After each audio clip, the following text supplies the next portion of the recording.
Kapag may thunderstorm, posibleng magkaroon ng kidlat na maaaring tumama sa inyo at inyong ikamatay. Narito ang ilang tips para manatiling ligtas kapag kumikidlat. Huwag lumabas kung nasa loob ng bahay o gusali.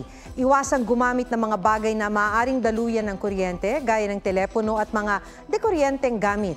Kung metal ang mga tubo sa bahay, posible rin niyang daluyan ng kuryente mula sa kidlat, kaya delikadong maligo o gumamit ng mga gripo. Lumayo sa mga bintana, pinto at kawad ng kuryente. Kung nasa labas ng gusali, sumilong agad sa loob ng pinakamalapit na bahay, gusali o sasakyan. Lumayo sa mga bagay na posibleng daluyan ng kidlat tulad ng puno, poste ng kuryente at kawad ng sampayan. Iwasan ang mga basang lugar. Kung nasa open field, gawin ang lightning safety position. Umupo ng nakatingkayad ang dalawang paa, pagdikitin ang dalawang sakong, yumuko at idikit ang siko sa tuhod at takpan ng mga kamay ang dalawang tenga.